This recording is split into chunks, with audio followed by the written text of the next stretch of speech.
Desisyon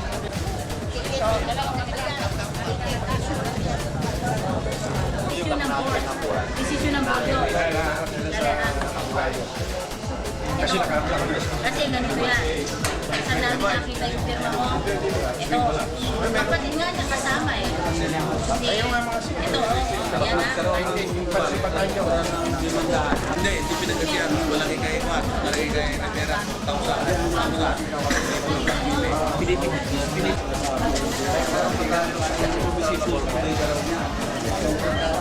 Meron yun eh.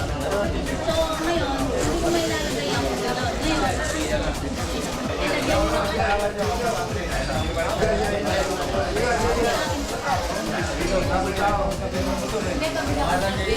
mamaya yung mag-zero ko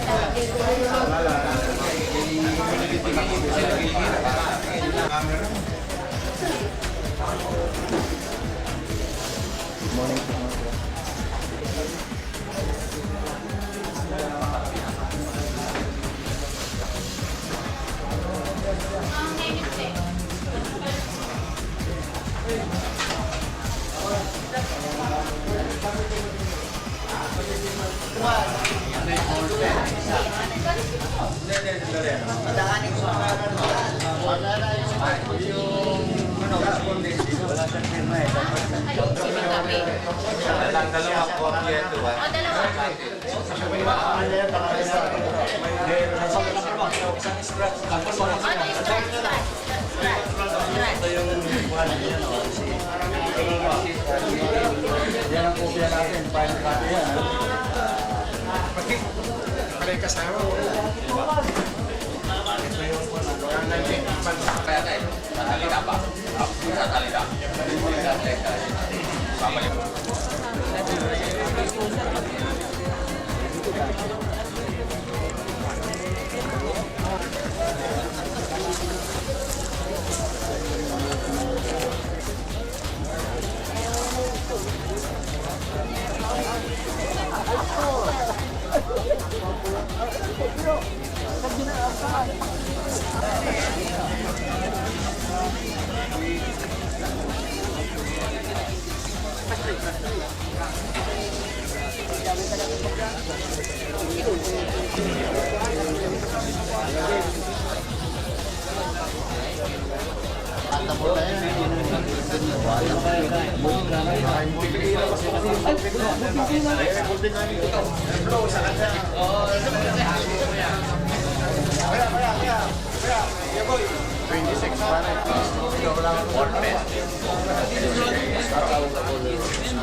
Dalawa tawag ako mamaya. Yan ang mga rebel to, mga rebel.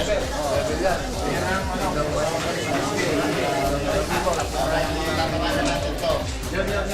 Si Ross.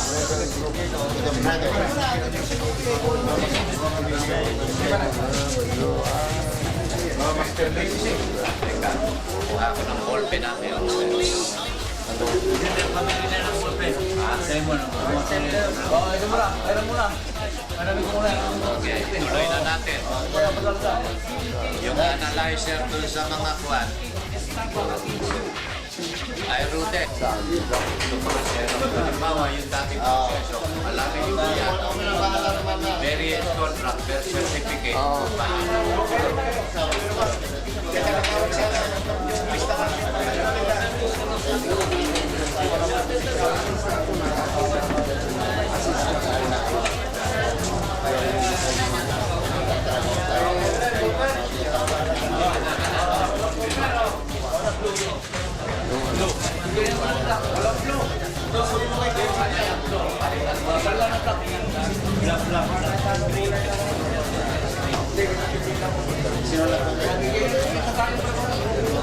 Pwede na tayo. Sinisan para may sabi.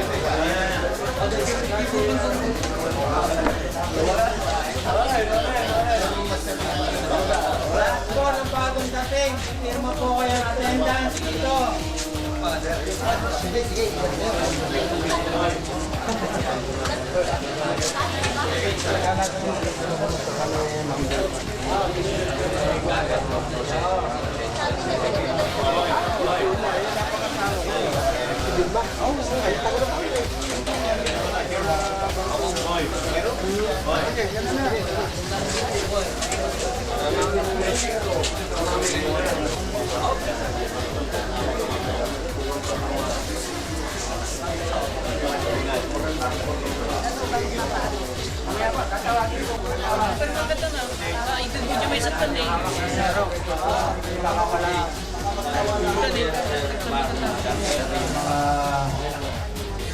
Mga empleyado na nakapirma po sa tatlong grupo, mangyari, uwilan na lang po dito sa bandang kanan ba yan o kaliwa dito.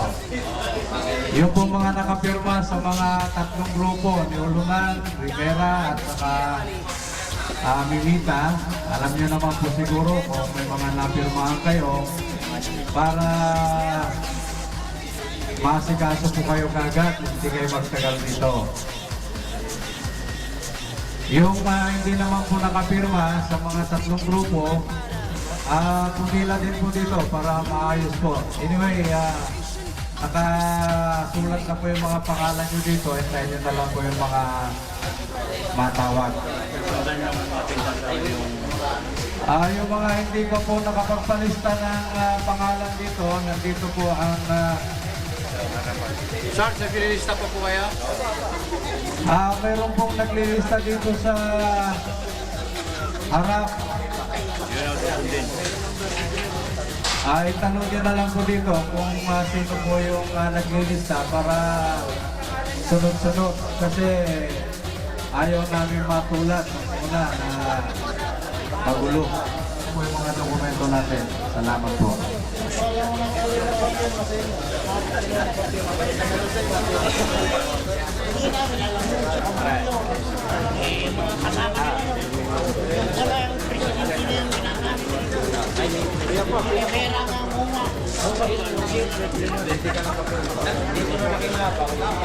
Para isa-isa pumasok dito at mapapirma kayo dahil sa 26 pa po ang meeting natin sa Maynila.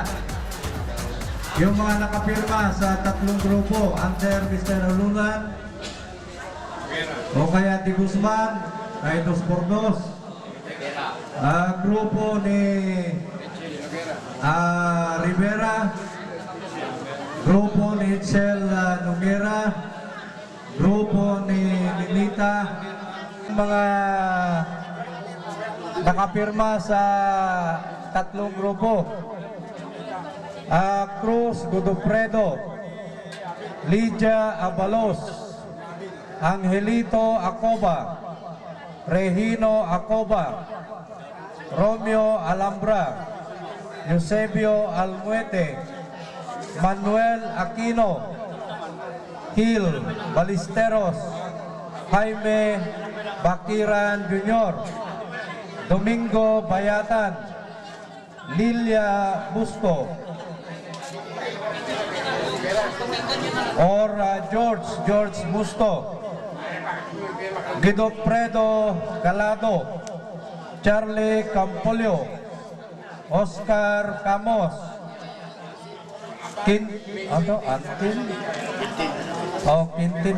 Quintin Karamat, yung asawa niya, Bobby Cerezo, Armando Camos,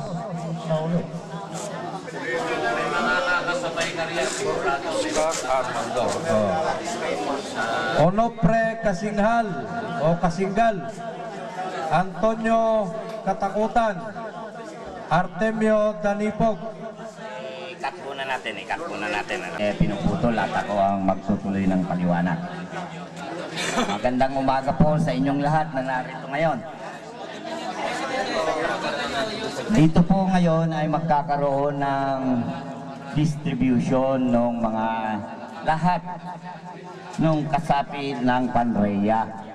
Ngunit ikinalulungkot ko nga na sabihin sa inyo na maraming mga demand letter kaming natanggap.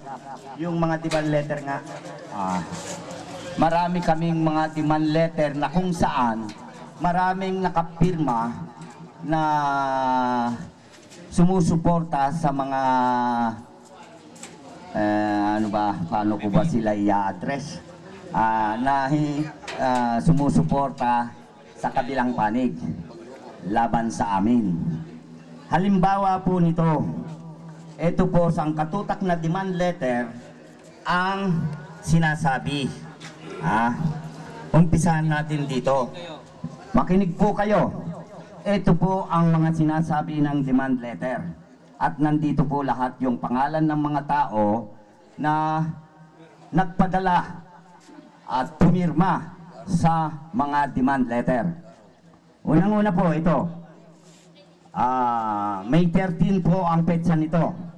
Romulo Alfonso, ganon-ganon. Buong set po ng officer at ang kanilang sinasabi regarding the final demand to pay 50,000 pesos as my share from the proceeds of the sale of the property of Panria located in Villasis, Santiago, Isabela. Ito po yung nakuha ni Mr. Cruz at ni Florida. Ito po kasing dalawang ito ang nakabili. Una, noong si Mimita pa ang Pangulo, pumasok po siya sa isang kontrata kay Florida na kung saan naka-advance sila ng 1 milyon. At bukod dun po sa kontrata na yon, pumasok po sila ulit ng panibagong kontrata kay Mr. Cruz na nakakuha ng 5 milyon. Ali, 6 na milyon po yan. Yun po ang una. Ngayon, dito, as per deed of absolute sale executed by the joint venture of Mr. Cruz and Florida, you sold the parcel of land of our association, Panria, in the amount of 20 million. Pinenta ko raw po ng halagang 20 million. Totoo po na ang halaga ng pagkabili ni Florida at ni Cruz ay 20 milyon. Totoo po yun. Nasa deed of absolute sale po yun. Totoo po na naibenta ng 20 milyon. Ito, ang kasunod. From the purchase of 20 million, the association paid, binayaran daw. The association paid 5 million pesos to Nilo Baligod. Ibinayad daw po ni Mimita through President Telesforo Mimita, leaving the balance of 15 million. Ibinayad daw po niya yung 5 milyon kay Baligod. At may natitira pa raw na 15 milyon. Mali na po yun. Paano yung 1 milyon doon kay Florida? Dapat 14 milyon lang sana. May mali na po doon. Tapos, sinasabi, our member has 300 former employees. Therefore, sinasabi po, 300 lang daw po tayo. Sa master list po natin, lahat-lahat abot po ng 500. Pinapakunti po nila yung membro. Lumalabas, 300 lang daw po tayo. Therefore, kailangang bayaran daw siya ng halagang yung 15 million divided by 300 lang para maging 50 million ang share. Hindi na po nila inisip yung mga gastusin sa attorney, kung ano-ano, kung ilang taon pinaglaban, yung pagpapatitulo, at sa BIR, kung ano-ano pang gastusin. Hindi na po nila binawas yung mga kung ano-anong mga gastusin na paglakad. Yung buong 15 million na sinasabi, kailangan 50,000 daw bawat isang membro. Yan na. Several demands had been made and I even went to your office. Sabi niya, demand for payment of 50,000 pesos. Nagpunta raw po siya sa opisina at naniningil ng 50,000. As my share, bilang share niya sa proceed of the property of the association. You should, in no avail, you conspired each other. Kami raw po ay nagkaisa at gagwan na hindi ibigay yung pera. Pero sa katunayan po, may mga na-receive itong pera. That any single centavo raw po, wala siyang natatanggap. Now therefore, final demand is hereby made to you to pay the undersigned, 3 days from receipt hereof, the amount of 50 million. Kailangan daw within 3 days, bigay ko yung ay 50,000. Otherwise, kung hindi, the underside will constrain to file civil case or criminal case of syndicated estafa. Kung hindi, ididemanda raw po kami ng syndicated estafa. Yan po ay walang katotohanan lahat, puro mali-maling akusasyon. Yan po ang nakalagay dito. Kaya minabuti po namin dahil sa pagkakataong ito ay may distribution tayo. Sinagot na po namin itong sulat na ito at pinapaalam namin sa kanila na sa June 26 magseset kami ng isang araw para sa lahat ng nagdidemand sa amin na pumirma ng ganito ring kasulatan para may address, mapag-usapan at may paliwanag yung kanilang mga demand. Hindi po natin may a-address lahat ngayon dahil may activity nga tayo ngayon ng distribution. Pero ipinagbibigay alam po namin kung hindi pa nakaabot sa kanila ang aming tungon na liham na kung maaari yung kanilang benepisyo na kagaya nito ay minsanan nang makukuha sa 26 na nila makukuha at tuloy matungunan namin ang kanilang mga demand at mga katanungan. Meron din po sa grupo ni Noguera, iba naman po ang demand. Ang demand naman po ay kailangan ipalad daw po namin ang balance sheet at ang libro ng PANREA. Doon din po namin gaganapin na ipapalad ang balance sheet, ang audit report ng mga independent auditing firm na pina-audit na po namin ito para ipalad sa kanila ang libro. At sila po ay humihingi ng kopya na ayon naman sa batas ng ating asosasyon, ang kopya ng libro ay pwede nilang makita pero yung bigyang isa-isa ang membro ng kopya ng libro ay hindi po pinahihintulutan ng ating asosasyon. Pero anumang oras po, sa anumang oras, office hour o pwede silang pumunta sa ating opisina para tignan ang libro, para buksan ang libro. Sa mga membro na gustong maliwanagan at makita ang mga balance sheet at ang audited report. Kaya nga po, kami po ay nagtakda ng isang araw, yun po ang June 26. Ngayon naman po, ikinalulungkot ko rin po na sana nung una, ang in-announce ko dito mga ilang araw lang siguro, hindi na aabutin ng March tayo noon, March, nagbigay, March. Baka April, baka hindi abutin ng katapusan ng April, maibigay na. Ngunit, ano ngayon? April, May, June, naantala po tayo.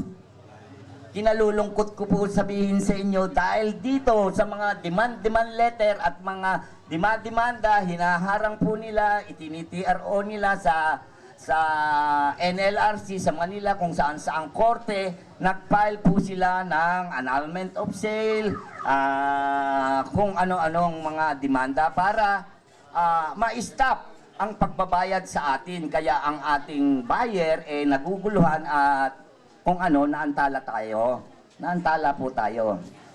Kaya ngayon,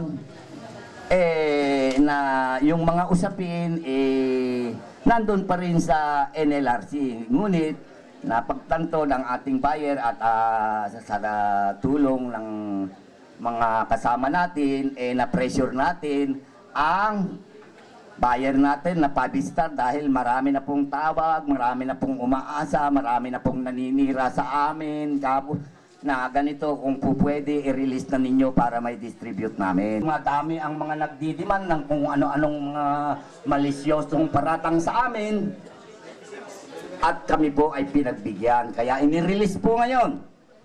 Kaya ito po ini-schedule namin ngayong araw na ito. Kaya sana po mga kasama, yung pong mga nakapirma rito na laban sa amin. Kung ano naman po ang mga dahilan, marami po akong narinig na dahilan. Hindi ko pirma yan. Dati nang pirma yan, ba't ginagamit nila dyan? Ganon-ganon na kwan. Ang advice ko po sa inyo, pagpunta nyo ng 26, gumawa na po kayo ng salaysay. Kung saan mang abogado ninyo, kayo komportable, at sabihin ninyo kung ano ang totoong naganap kung bakit kayo pumirma. Kasi may mga paliwanag na agpirma ka, takin ni Alfonso dati, tap na mabiti pera, ni kanila. Hindi nila alam, lalong tumatagal. Iba yung mga sinasabi nung mga nagpapapirma sa kanilang ginagawa. Sa halip na mapadali, naaantala. Kung ano man po yung mga dahilan nila sa inyo, kung bakit kayo napapirma, hindi ko naman kasi alam, hindi naman ganyan ang paliwanag sa akin. Yun po ang isalaysay ninyo sa abogado. Malaya po kayo. Yung iba, mga pinik, yung pirma, ganun, malaya po kayo. Yung mga nandito, bakit may pirma ako dyan? Hindi ko alam, ganun. Gumawa na po kayo ng salaysay sa mga abogado, yung patay, ipinipirma. Para nun po, pagdating ninyo doon, isasubmit ninyo, malinaw na po sa atin, para naman po, may depensa kami doon sa mga akusasyon nila sa amin. Ginagamit po nila kayo. Maliwanag po ba? Kaya, kinalulungkot ko po na ang naging desisyon ng board sa lahat ng nakapirma, makukuha nila yung kanilang pera kalakip noong kanilang mga salaysay kung bakit sila nakapirma. Kung sila talagang mananatili doon sa kabila, para bang tumiwalag na sila sa ating samahan at yun ang kanilang kinikilala. Ganun po ang ibig lang sabihin nun. Kaya nasa inyo po, malaya po kayong magpasya sa sarili ninyo kung sino ang pipiliin ninyo at kikilalanin ninyo at sasamahang asosasyon. Yun po ang, kung hindi man po nakarating sa inyo ang mga sulat na pinadala namin, meron pa po kaming isang sulat dito o notice, at ngayon sinasabi ko sa inyo na yun ang magaganap at yun ang desisyon ng board. Ngayon po, kung meron man pong katanungan dyan sa inyong naririto, malaya po kayong magtanong habang hinihintay po natin yung dokumento at saka yung, siguro alas 9 kasi yung bukas ng bangko, may magdi-deliver dito ng pera. Siguro Arbor Pan. Dahil medyo nakipag-coordinate na ako sa bangko. Hihintay natin. Kung meron man pong mga katanungan sa inyo ngayon na pwede po naming sagutin, magtanong po kayo at sasagutin po namin ng abot sa aming kakayanan. Huwag po kayong mahihiya, huwag niyong dadaanin sa... maraming nag-demand letter yung mga katanungan. Pwede nating pansamantalang sagutin habang wala pa yung hinihintay natin. Maliwanag po. At kung meron mang gustong magsalita dito ngayon para ipaliwanag,